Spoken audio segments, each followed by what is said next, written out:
E aí, sobrevivente, como é que você está?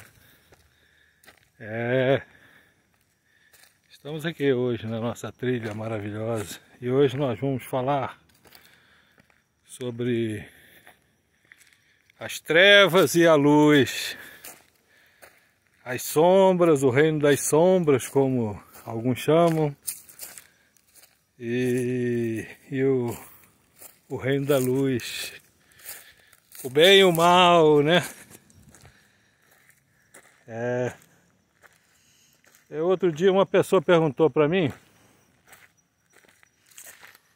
agora eu estou conversando com as pessoas, de repente a pessoa puxa um assunto de espiritualidade, estou falando de negócio, aí vem um assunto de espiritualidade, aí depois eu vou descobrir que a pessoa tem visto os vídeos, ai, coisa engraçada.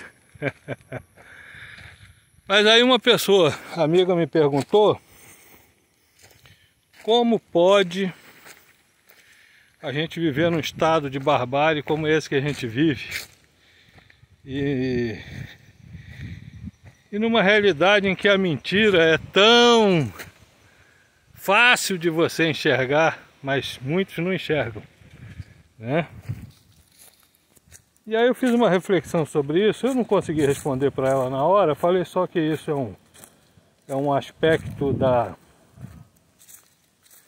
do reino das sombras e do reino da luz, né? Que começa cada vez mais se impor, né?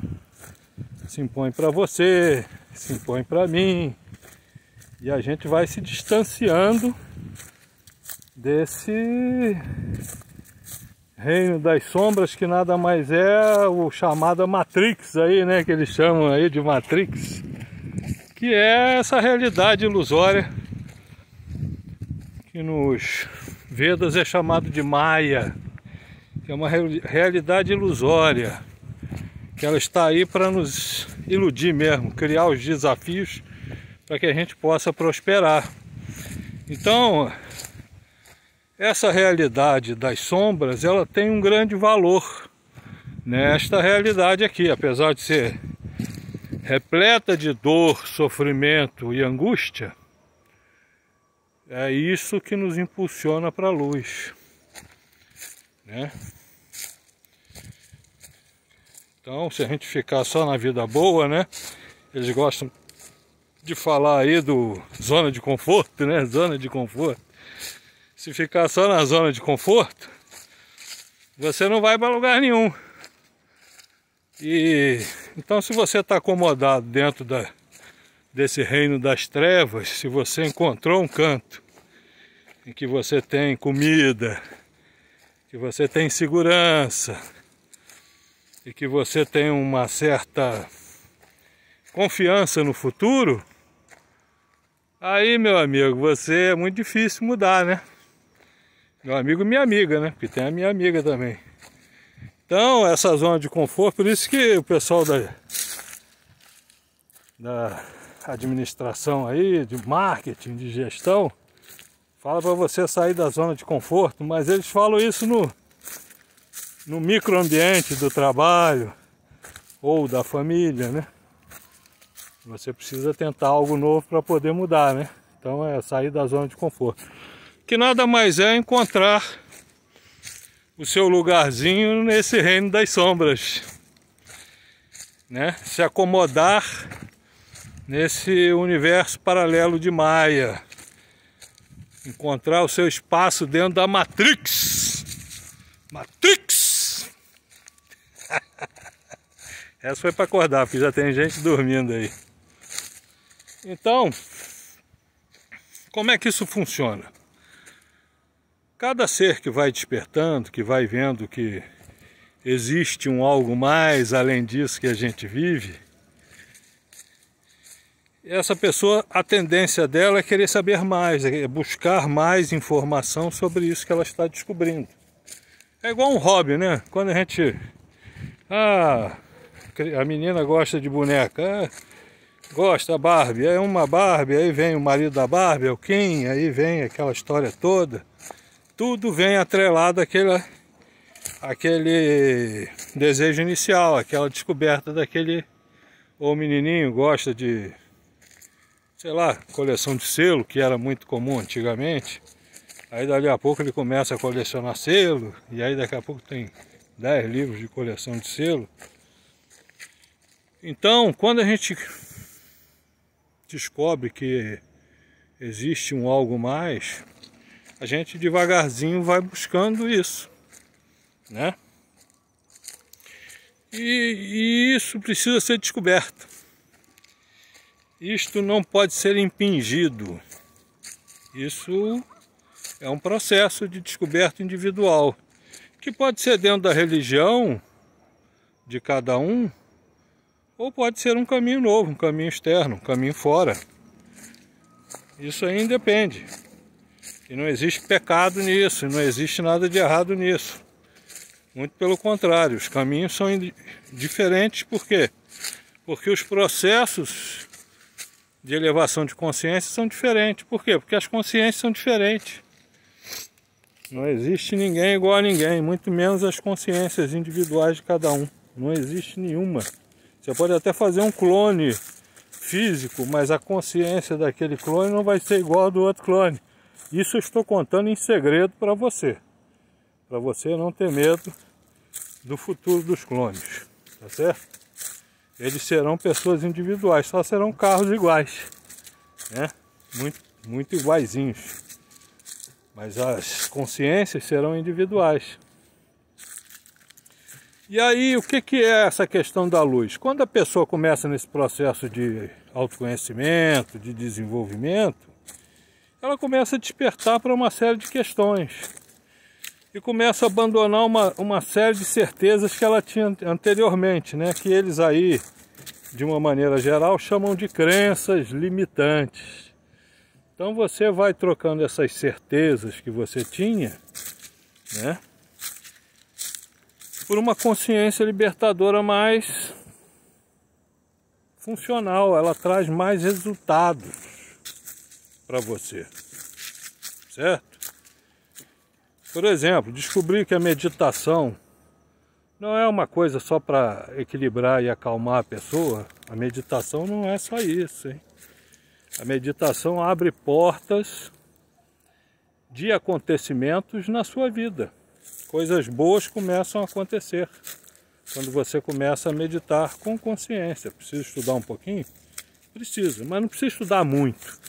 E também não precisa entrar numa escola de meditação. Você pode ter alguém que lhe ajude inicialmente e dali a pouco você vai descobrindo o seu caminho para meditar. Tem diversas formas, tá certo? Você vai encontrar a sua, que será só sua e que será suficiente e ótima para você.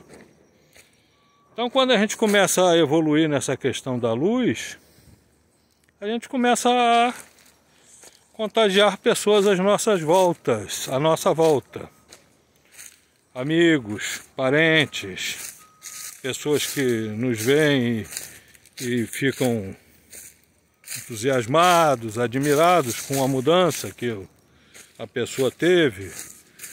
A pessoa era um traste, era um inútil, e agora pelo menos é uma pessoa que cuida de si, né? Aí a pessoa, pô, essa pessoa aí tem alguma coisa com ela diferente. E aí começa a querer saber o que está fazendo. Aí você devagarzinho vai contando. Não precisa cultuar ninguém, nem criar nenhum tipo de igreja para você orientar as pessoas. Aliás, sobre esse aspecto é muito interessante, porque uma das obrigações dos pais,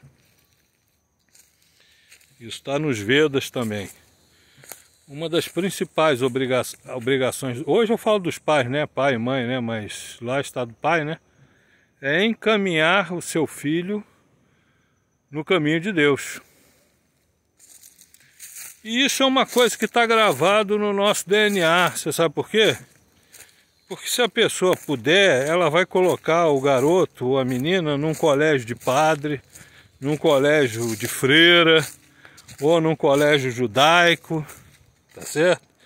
Tem as escolas evangélicas, e a pessoa faz isso com esse sentido subliminar já dentro dela. Isso acredito eu que vem de outras realidades, outras dimensões. Então o pai e a mãe eles tentam isso, porque eles querem que, é uma obrigação de pai e mãe, mas eles querem que os filhos tenham um caminho positivo junto a Deus.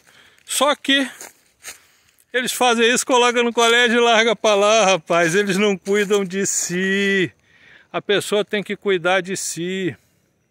E só é possível você dar esse encaminhamento correto para os seus filhos se você estiver fazendo esse encaminhamento para você. Não estou falando em perfeição, não estou falando em não errar, não é isso.